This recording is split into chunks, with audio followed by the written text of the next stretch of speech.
Bienvenue à bord de notre appareil. Voyager avec nous, c'est profiter de l'attention particulière du personnel. Voyager avec nous, c'est aussi bénéficier du dynamisme de nos hôtesses et stewards. Vous recevrez des informations utiles et agréables, de la bonne humeur, du tonus durant tout le parcours. Mesdames et messieurs, nous allons décoller dans quelques instants. Nous vous prions de vérifier que votre ceinture est correctement attachée et que la tablette devant vous est bien rangée parce que c'est midi, c'est maintenant!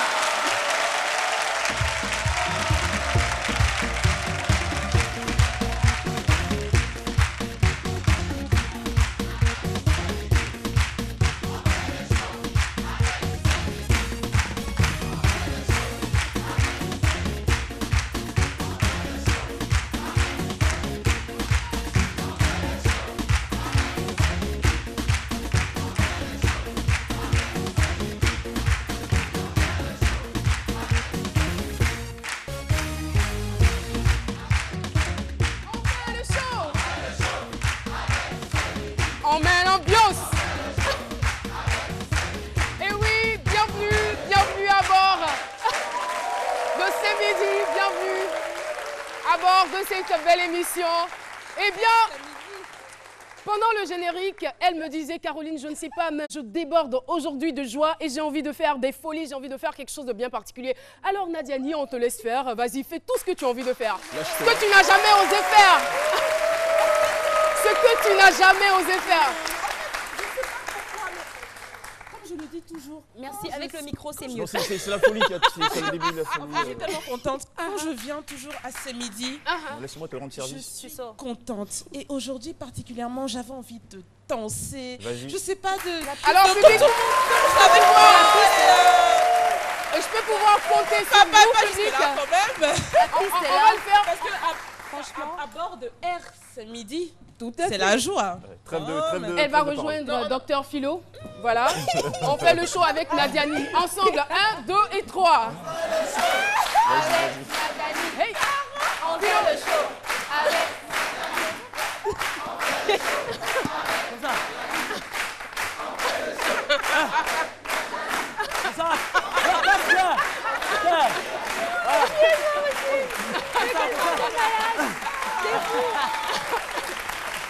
Bravo. Bah, c'était pas mal. C'est vrai que tu as conservé le glamour, mais tu t'es quand même éclaté. C'est la première fois que je vois Nadiani comme ça. Bienvenue à tous, bienvenue à notre charmant public, bienvenue à tous les chroniqueurs de cette émission et bien sûr, merci à nos téléspectateurs qui sont toujours fidèles au rendez-vous. Alors Nadiani, dame savoir-vivre, même dans la façon de se lâcher, il faut faire intervenir le savoir-vivre. Voilà, de quoi allons-nous parler aujourd'hui? Alors aujourd'hui, on va parler... En fait, Merci. c'est bien de parler des bonnes manières, le savoir-vivre et tout. Mais qu'est-ce qui inculque ce sens du savoir-vivre là aux gens? C'est très important ce dont je vais parler aujourd'hui. Donc restez avec moi. Je vais vous ramener quelques années en arrière. D'accord. On va parler de civisme, éducation civique. ECM, ça vous dit quelque chose? Ouais. Voilà. On va en parler tout à l'heure. Merci Nadiani qu'on retrouve en cours d'émission. Et bien évidemment, aujourd'hui c'est mercredi et mercredi on parle des médias. L'actualité média se décortique avec Jean-Michel Honin. Merci beaucoup. Là, ne soyez pas étonnés à la maison. C'est pas que j'ai rapetit. C'est juste que mon siège il descend. Attends, je vais t'aider. Attends, on va l'aider. Voilà. Non mais Caroline, tu sais, avant de démarrer Tu as l'émission... donné où? Ça dépend de Ça n'a rien à voir. Ça n'a rien à voir. Bien, c'est bon. Attendez, oui Jessica, Avant de tu démarrer disais l'émission, on est là-bas, Jean-Michel et moi. Et il me fait... je sens qu'il a vraiment une minute de réflexion. Jean-Michel, qu'est-ce que tu fais? Je réfléchis à mon personnage sur le plateau. Donc je lui dis, parce que ton attitude là, c'est travailler. C'était ton normal. Donc aujourd'hui, tu fais Jean, tu fais Michel, tu fais Jean-Michel. Et là, ça fait apparemment... partie de son C'est personnage. exactement ça. Merci beaucoup. Big up. Merci beaucoup. C'est Alors, très bien. pendant que Philo s'affaire à me régler ce petit souci, bonjour à tous à la maison. Aujourd'hui, il y aura 2 points dans ma rubrique. D'abord, un clin d'œil au cinéma ethnique, produit donc sur le plan national. Il y a des initiatives qui sont à saluer. Je vous ferai découvrir un court-métrage qui s'appelle Le Beau-Père. Et puis également la rubrique incontournable, ou la parenthèse. Non, tu verras pas ça, Philo. Qu'est-ce qu'il a Il fait? était sur le Rien, coup qu'il j'ai allait rien mettre fait. un sur la Rien, j'ai rien fait, vas-y. La séquence incontournable. J'ai vu vos yeux tout grands comme ça. Je me suis dit, la séquence incontournable. On a retrouvé, effectivement, une chroniqueuse de ces midis Waouh. qui fait des choses à notre insu. Je sens que ça va chauffer. À notre insu. Et vous allez voir de qui il est question. Wait and see. Voilà. Voilà, c'était Jean-Michel. Et tout de suite, Jessica va nous dérouler quelques bribes de son contenu aujourd'hui dans Fallait y penser. Alors aujourd'hui, je crois que Nazali et moi, on est vraiment en accord. Donc moi, on va plutôt retourner dans le futur. Si vous êtes en accord. C'est un peu... Non, mais attends, c'est rangé pour l'instant. Donc on va faire un retour dans le futur. Donc c'est un vrai jeu de mots parce qu'on va parler de la mode vintage, qui est un mot que tout le monde entend de plus en plus. Mais qu'est-ce que c'est que le vintage exactement? On saura tout dans vintage, Fallait y c'est un penser. sport? Voilà, c'est ça. Non, pas trop. J'adore. Yeah. D'accord. Comme ça. Merci beaucoup. Alors, Philo, Oui, avec mais- toi, c'est toujours l'humour. Ouais, bon, le sport avant l'humour d'abord. Parce que je suis en train de faire, c'est le sport. C'est vrai? Donc oui, c'est le sport. Le sport, c'est le dépassement de soi. Il faut pratiquer. Parce que je cherche à perdre des calories, au fait. Voilà, j'ai trop grossi Toi? cette temps-ci. Oui, Vers où? j'ai Attends, trop il cherche grossi. les calories. Voilà, j'ai perdu un peu de Vers poids. quel côté? Voilà. Au niveau C'est des pourquoi je mollets? pratique le sport cette temps-ci. J'aime Enfin, moi, je comprends pas j'aime le- pas tes allusions à Méliane Punition. Moi, je comprends pas le C'est lance-pierre. sous-entendu à Méliane. Bon, là, lance-pierre.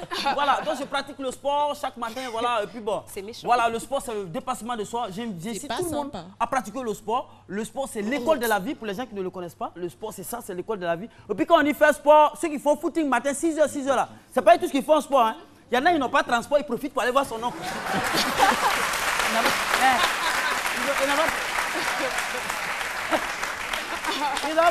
Il a un culotte comme ça, les enfants ne peuvent pas lui demander l'argent.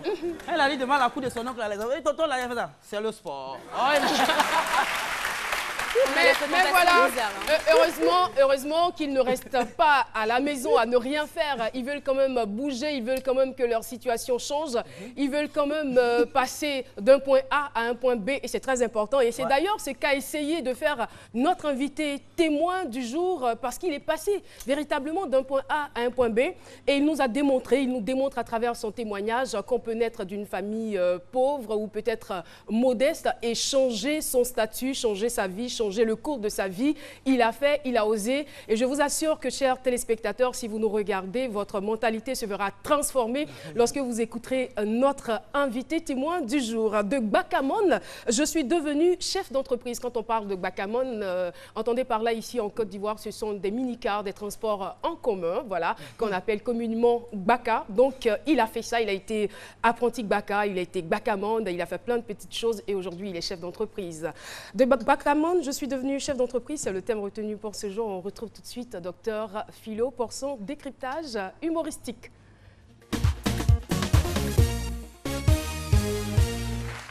Oh, laisse-moi tranquille. Pardon?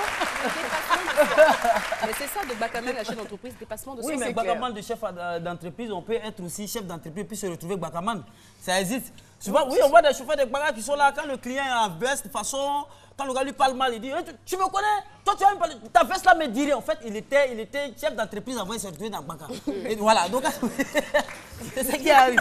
Mais, oui, mais c'est ça. Mais c'est les Bakaman même, en fait, c'est eux-mêmes qui ne se prennent pas au sérieux. Sinon, Baka même, c'est entreprise. Oui, moi je préfère qu'on dise d'entrepreneuriat, je suis devenu chef d'entreprise. C'est la même chose au fait. Parce que Baka même c'est entreprise. Le chauffeur même, il est dans le Baka même, le chauffeur même, il est le DDG. Il est directeur, dirigeant de guidon. Il est le DDG. C'est toute une entreprise. C'est toute une entreprise. Bien sûr. L'apprenti, c'est le directeur financier sans monnaie. Lui, il gère la monnaie. Oui, sans monnaie, il n'a jamais monnaie. Il gère la monnaie et les passagers qui sont dans le Baka représentent les clients potentiels. Des clients potentiels à satisfaction limitée, très limitée. Ils sont déjà. Parce que, voilà, avant de monter, l'apprenti négocie avec. Je peux peut-être montrer l'entrepreneur même du Baka. Sinon, jusque-là, tout allait bien jusqu'à client potentiel. potentiel. Alors À qu'ils sont déjà l'intérieur, dans le oui. Baka. Oui, Merci. non, les passagers, c'est les clients, c'est eux qui viennent, c'est des gens qui viennent investir. c'est les clients. Voilà. Il ne sait compris, pas te qu'il a fâche dit pas. client potentiel. Ah d'accord, Voilà. bon d'accord, On on va le laisser parce que voilà. Il va Il y a- falloir peut-être suivre la diffusion pour que je voie. Alors là, il va falloir attendre 23h30. les clients, c'est le marché au fait. C'est le marché. Et donc, vous voyez comme l'apprenti, il négocie au départ. Oh, madame, voilà, il vous dit tout ce qui est bon. Dès que vous montez dans le bagage, c'est sur l'autoroute, la caisse, il va te montrer que là où tu es monté, là, ce que tu cherches, il va te montrer. Et donc, c'est ça, c'est cette négociation-là. Et donc, quand c'est comme ça, c'est très intéressant. Mais je dirais que c'est important que le bakaman, c'est-à-dire saute. Parce que généralement, les chauffeurs de Baka, à 80%, ce n'est pas pour eux la voiture, en fait. Il y a un djulatier, il y a un vieux qui est là, c'est sa voiture qui gère. Pour dire qu'ils ne sont pas propriétaires. Voilà, qu'ils ne sont pas propriétaires. Et donc, sortir des grilles, parce que le propriétaire, on sait, le djulatier, généralement, c'est son Baka. On ne le dirait jamais assez. Et quand le Baka même en panne ou bien même qui fait un accident, il demande si le Baka va bien, ça fout de l'état de santé du chauffeur ni de l'apprenti. Donc, s'il sort de ces griffes-là, il va entreprendre lui-même. C'est une bonne chose. Le monsieur qui est là, que nous allons recevoir, il a rêvé. Et la réalité est là. N'a-t-on pas dit quelque part que le rêve et la réalité font partie de la vie? Mais l'essentiel est de savoir faire la distinction entre le rêve et la réalité. Je vous en prie. Donc, nous savons bien que... Merci beaucoup, docteur Philo. N'est-ce pas qu'il faut de tout pour faire un monde? Parce qu'il n'y a pas quelque chose qui est sérieux, les gens ne risent pas. Non, quand même. C'est parce que les gens sont heureux. Ah, c'est voilà. C'est ce qui fait qu'ils rient. Merci. Avec un niveau CM1, est-il possible d'être un homme d'affaires? C'est la question suscitée par notre équipe de reportage en guise de micro-trottoir. C'est parti. Je suis un homme d'affaires. Je suis fleuriste 100%. Pas ça seulement, je vends des portables aussi. Donc, moi, c'est moi. Même si tu es au CM1, tu peux être un homme d'affaires. Pour être un homme d'affaires, on n'a pas besoin d'avoir un haut niveau. Il suffit qu'on ait la volonté, qu'on ait l'esprit d'initiative, l'esprit d'entreprise et qu'on fasse montre d'un certain nombre de qualités, quand même, de compétences pour réussir dans les affaires. C'est possible. On peut être un homme d'affaires. Moi-même, je suis couturier. Je n'ai pas été à l'école, mais avec mon patron, j'ai appris la couture et je m'en sors. Donc, je pense qu'on peut être homme d'affaires avec le nouveau CM1. Il est possible d'être un homme d'affaires avec un niveau CM1. Par les idées que tu as, tu mets en place, que si tu as un soutien, tu peux devenir un homme d'affaires. Tu peux réussir avec tes idées. Je pense qu'avec le niveau CM1, c'est possible d'être homme d'affaires. Parce que tout se trouve dans la pensée et puis la vision. En fait, les niveaux, c'est juste savoir lire, écrire. Maintenant, les affaires, ça c'est la pratique au fait. Donc s'il a ça en lui, je crois bien qu'il peut émerger. Avec juste le niveau CM1, voilà, il peut émerger, c'est pas un souci, le niveau. Voilà, de Bakaman, je suis devenu chef d'entreprise. Eh bien, si vous êtes à la recherche d'un modèle, nous en avons un dans ce studio. Je l'appelle tout de suite le chef d'entreprise, Monsieur Koné Abdoulaye, que je vous demande de recevoir dignement. Bonjour, installez-vous.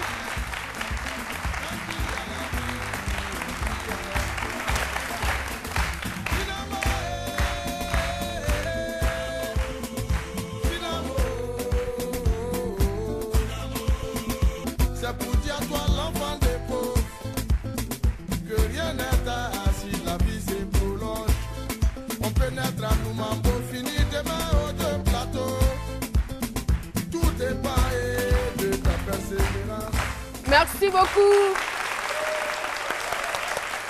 Éloquente et mélodieuse chanson du groupe Magic System qui retrace en quelque sorte votre témoignage. On peut naître à Noumambo et finir aux deux plateaux. Voilà, donc c'est vous en quelque sorte. Oui. Bonjour encore une fois. Bonjour. Et bienvenue sur notre plateau. Bonjour. On est très très heureux de vous recevoir. Ah, moi aussi. On aimerait tellement voir tout votre visage. Alors, on va donc aller à la source, faire l'historique. Vous abandonnez les études en classe de CM1. C'est ça. Pourquoi? Bon, d'abord, je n'étais pas intelligent à l'école. Ah, enfin, c'est bizarre comme réponse. Ah, bon, je n'étais pas brillant à l'école. Je n'étais pas brillant à l'école. C'est différent. Bon. C'est l'expression. Mais il est franc, voilà. Et il est honnête. Quelqu'un qui a un niveau CM1, bon, je pense que l'expression, ça crée tous les problèmes. Voilà. Donc, je n'étais pas très fort à l'école. D'accord. Et d'abord, même, je n'avais pas trop l'amour pour l'école. Étant petit, vraiment, j'avais le sens de la fête. Vous aviez quel âge au CM1? Bon, il faut dire peut-être que 10 à 11 ans comme ça. Voilà. Et je suppose que vous avez annoncé à vos parents que l'école, c'était plus ça, c'était pas votre truc. Oui, j'ai dit ça. J'ai dit, j'ai plus l'amour pour l'école, mais je voulais être apprenti Baka. Est-ce qu'on peut savoir pourquoi vous n'aimiez pas du tout l'école?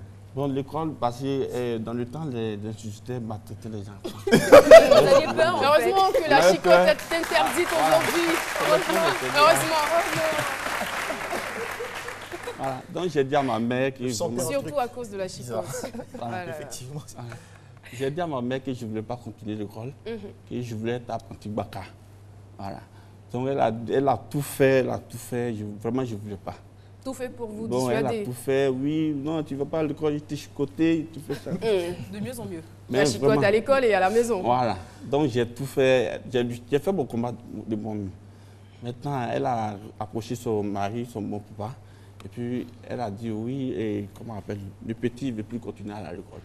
Étant donné qu'il a l'amour pour ce métier, il faut chercher une solution, comment faire pour qu'il continue dans cette Mais c'était quoi qui vous passionnait dans ce métier, apprenti Bon, Baka? d'abord, quand je vois les enfants accrochés, les apprentis accrochés, encaisser de l'argent aux passagers, vraiment ça me motivait.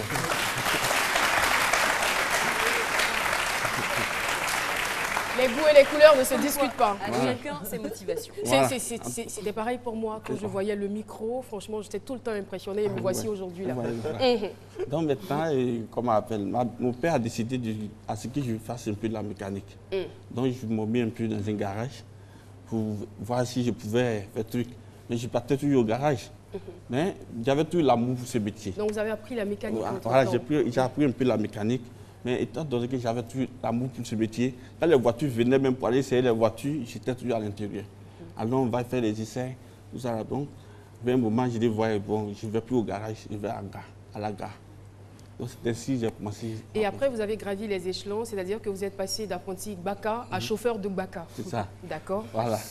Donc j'ai été chauffeur de Baka. Pendant combien de temps environ? Mais pourquoi ça vous fait rire? La photo, Oui, en ça me fait. fait C'est rire. un métier. Regarde cette photo. Comme on le dit, il n'y a pas de sous-métier. Il n'y a pas de sous-métier. C'est vrai. Voilà.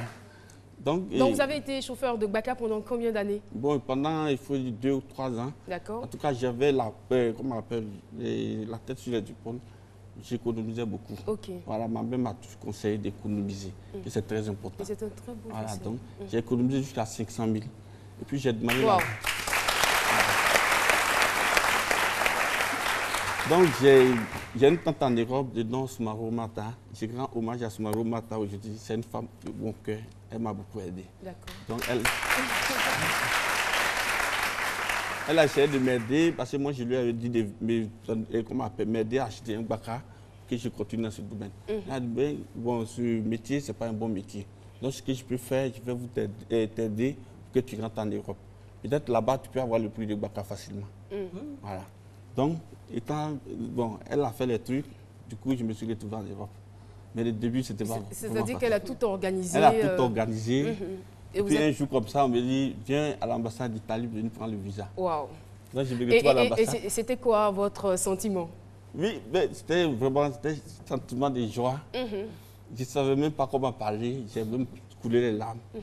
Moi, j'étais au village, je me retrouve à Mans. Maintenant, je me retrouve en Europe. Et je ne croyais pas, c'était un cauchemar. Et qu'est-ce que vous nous dites? Un beau cauchemar. Qu'est-ce qu'il a dit? C'était un cauchemar. Un rêve, il veut dire. D'accord, je comprends. Les Italiens et tout ça, ils ne comprennent pas la langue. Je ne comprenais pas la langue, mais vraiment, c'était un problème. cauchemar. Un cauchemar, voilà. Voilà.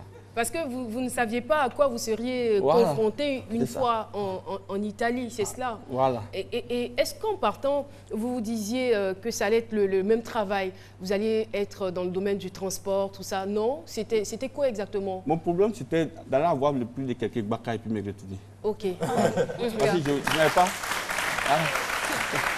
Tu ne perdais pas de vue son objectif, hein. Ça tournait toujours autour du Baka, en fait. Voilà, c'était bon. C'était le Il fallait métier. chercher là des Baka en Italie. Voilà, Acheter comme on quelques achète les Baka en Europe, les francs se revoient. Je vais, je travaille, j'achète 3 Baka. Je vais m'installer à Abidjan. Je rappelle aux téléspectateurs et surtout pour ceux qui nous prennent en marche que le Baka, c'est des transports en commun, Voilà. c'est des mini-cars voilà, qu'on utilise assez pour de des bruit. transports en commun. Alors, et vous arrivez en Italie, Oui. les choses changent ou vous arrivez à réaliser votre rêve d'achat de Baka? Baka. Voilà. Bon, arrivé en Italie, d'abord, avant le départ, j'ai acheté une chaussure à la Cypresse, ici, au carrefour de la Cypresse. 2 jours après, ma tante me dit, OK, il faut porter la chaussure que tu venais avec ça. On va aller dans les champs, comment on appelle, faire les récoltes des fruits. J'ai dit, mais la petite que j'ai acheté là, mais, bon, elle m'a encouragé, il faut porter ce truc-là. Bon, j'ai porté et puis on est parti au champ. Et puis, on a fait les récoltes des fruits. J'ai fait 15 jours et puis un jour, j'ai demandé la permission à mon patron. Je lui ai dit que j'avais un problème de santé. Voilà, donc maintenant, il m'a donné la permission. Je suis allé faire demande de travail. Maintenant, je suis tombé sur un vieux qui avait une entreprise. D'accord. Voilà, donc lui, il m'a dit, OK, moi, je suis prêt à travailler avec vous. Donc, envoyer les documents. Là, maintenant, je suis allé prendre mes documents à la maison. Puis j'ai envoyé les documents et puis il m'a fait un contrat. Voilà. Donc, Mais c'était quoi comme entreprise? C'était bon, une entreprise, bon, c'était des produits, on fabriquait des, comment on appelle, des bonbons. D'accord, ok. Voilà, des bonbons. Donc, arrivé un moment, le vieux, il a perdu beaucoup de clientèle. Donc, il a dit vraiment, l'entreprise a pris un coup, elle est partie en faillite. Donc, il m'a dit si je peux me licencier et puis chercher un autre boulot. Je lui ai dit que c'était trop brusque, donc il fallait me laisser le temps de chercher un autre boulot. Et ça vous a pris combien de temps? Ça m'a pris, bon, ça ne m'a pas pris assez de temps parce que je lui ai donné 2 mois. Parce que dans la loi, on ne peut pas licencier un travail.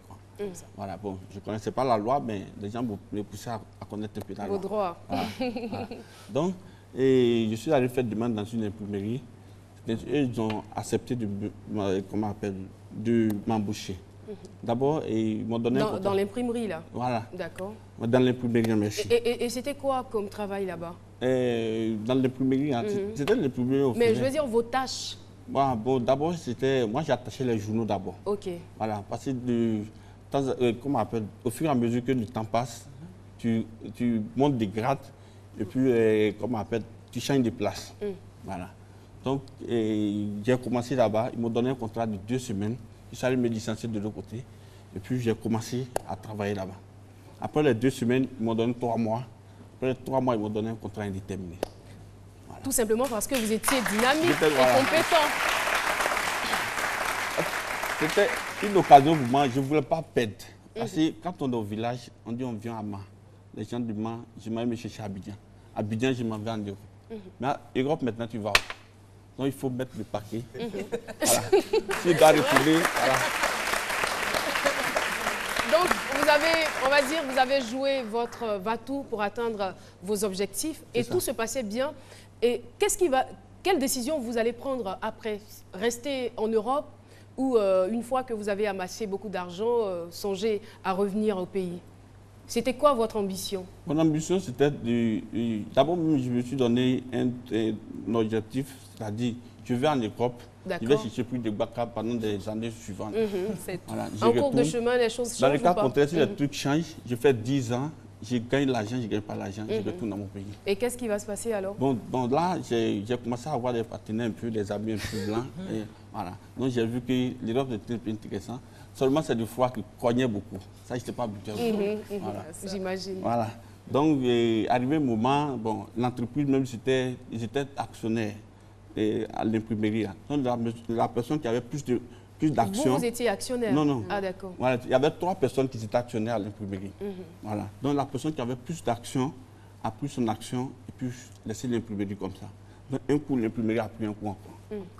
Donc, je me suis dit que non, on ne va pas continuer dans ça. Chaque fois que tu es là, ça prend un coup. Chaque fois, bon, il faut retourner dans son pays.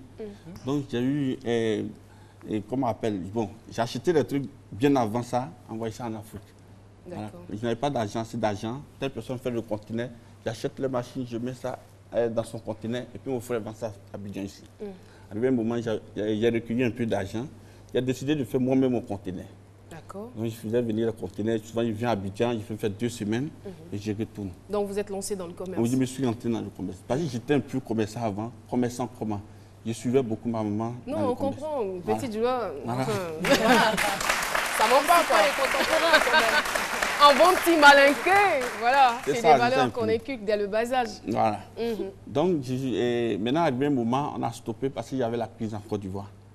Maintenant, après la crise nette, les nouveaux dirigeants ont demandé à la diaspora, la jeunesse de la diaspora de venir investir en Côte d'Ivoire. Et la Côte d'Ivoire marche. J'ai dit, mais pourquoi pas être parmi ceux-là? Donc, bon, j'ai pris mes clics et claques. Je suis venu, comment on appelle, m'installer à Abidjan ici. J'étais situé à Andokwa. Voilà, c'était le début. Donc, on a beaucoup travaillé, on a fait un peu de... Bon, voilà, ça. Donc, vous décidez d'investir dans le domaine de l'imprimerie. De l'imprimerie. C'est le métier choisi. D'accord. Donc maintenant, j'ai changé de métier. Vous avez oublié les Gbaka? Non, Gbaka, ce n'est pas exclu. Parce qu'actuellement, j'ai des Gbaka sur la rue de Gesco. Wow. Voilà, donc... Ah oui. C'est ça. Il y a des Gbaka sur la rue. Parce que je me suis dit que c'est le métier même de ma vie qui était là. Mais ce n'est pas un problème. J'ai eu un deuxième métier qui est l'imprimerie aussi. D'accord. Il faut essayer de mettre du sérieux dedans pour aller de l'avant. Voilà. Et c'est ce que vous avez fait. C'est ce que j'ai fait. Mais justement, au niveau de l'imprimerie, je veux dire que ça demande et ça requiert quand même des capacités intellectuelles. C'est ça. Vous qui n'êtes pas allé très loin dans les études, comment est-ce que vous vous en sortez? Mais quand c'est comme ça, tu te fais entourer des personnes intellectuelles. C'est ça. Voilà. Ah, c'est très intelligent. Mais même, avant de venir sur la scène, même j'ai fait une réunion pour voir, demander l'avis de tout un chacun. Voilà, comment je dois me comporter. Chacun a donné son avis. Voilà. Et vous vous comportez très bien d'ailleurs. Merci. Vous êtes fait entourer d'intellectuels. Ouais, c'est ça. Parce que vous avez le niveau CM1. Voilà. Est-ce que chaque fois vous faites le compte, là, est-ce que le compte est bon? Quelqu'un qui connaît trop papier sur toi, tu vois, non? L'argent où on calcule, il va les mettre discriminant, limite dedans, équation. C'est la partie la plus intéressante. C'est la partie même que moi je suis beaucoup. Voilà. Ah, je suis ça beaucoup. Dès que ça rentre, je mets ça dans ma poche. Et les impôts, tout ça là, vous les impôts, je paie par chèque. Je paie par chèque. Voilà. Comme ça, vous avez des traces. Non, c'est un exemple. J'avais une petite inquiétude parce que Baka, dans le milieu de Bas, les gens ils n'aiment pas les vignettes, ils n'aiment pas pièces au complet. Ils n'aiment pas payer. Voilà, ils se cachent. Il me dit qu'à l'entreprise, les choses changent. Est-ce qu'il ne va pas vouloir être comme le Bakaman, bon, fuir les impôts, tout ça? Non, moi je ne fuis pas les impôts. Vous êtes en règle? Sûr? Je suis en règle. Je suis un bon contribuant. Présentez votre vignette. Ah, merde. Vignette. Ah, De l'entreprise. D'accord. Et en dehors de cela, est-ce que vous avez d'autres projets encore? Bon, en tout cas, je suis sur des chantiers. D'accord. Pour moi-même d'ailleurs. Voilà, donc voilà, c'est un peu. Donc aujourd'hui, on peut dire que ça va? Bon, ça va, c'est trop dit, mais j'arrive à gagner mon petit pain. Modestie oblige. Hein. Voilà, donc j'ai dit Dieu merci. Voilà, vous voyez un peu ce que Le message est quand même fort. Hein. Le message est fort. Vous voyez un peu le parcours, la première photo, jusqu'à actuellement. Vous voyez qu'il y a un petit changement. Non, il y a un grand changement. Il y a un grand changement. Déjà, vous avez mangé trop de confiserie, apparemment. En tout cas, le petit pain, il vous nourrit bien. Ouais. Bon, ouais. Voilà. Merci beaucoup. Et il y a certainement des jeunes qui nous regardent, des jeunes qui sont désespérés, qui ont peut-être même des diplômes et qui n'arrivent pas à avoir un boulot. Alors, qu'est-ce que vous avez envie de leur dire à ceux-là et à ceux qui sont peut-être nés de familles modestes et qui se disent franchement, nous, c'est fini, l'avenir ne nous réserve rien du tout. Qu'est-ce que vous pouvez leur dire? Ce que je peux leur dire, ils n'ont qu'à écouter la musique de Baji System là. Ça m'a motivé. Voilà. On est à Mambo, on finit aux 2 plateaux. Ça c'est vraiment, vous voyez ce que ça fait. La première fois même quand j'ai écouté ça, j'étais en pleine bataille, mais je me suis dit que vraiment ce monsieur, il faut l'honorer. C'est un grand monsieur. Et dès Mambo, fini aux 2 plateaux, je regarde un peu mon parcours, j'ai dit oui, mais on n'a pas besoin de dire à un jeune même, il faut faire comme ça. Mais il faut regarder, il faut écouter. Voilà, c'est intéressant. Voilà, le bonheur ne tombe pas du ciel. Voilà, il faut le mériter. Il faut affronter les il faut travailler. Le succès se trouve au bout de la persévérance, voilà. On a coutume de le dire. Au bout de l'effort, il y a le confort. Tout à fait, tout à fait, tout à fait. Merci infiniment. En tout cas, on a été très, très édifiés par ce beau et joli témoignage. Merci. Voilà. Merci beaucoup. Et puis, je suis sûre que beaucoup de jeunes suivront votre exemple. Et voilà, on ne veut pas être une génération inconsciente. Voilà. Nous voulons être une génération travailleuse, une génération qui contribue au progrès de la nation. Merci encore. Merci, à vous. madame. Merci beaucoup. Et voilà, c'est donc terminé pour cette première partie. On va marquer une pause au niveau de la pub et c'est midi revient.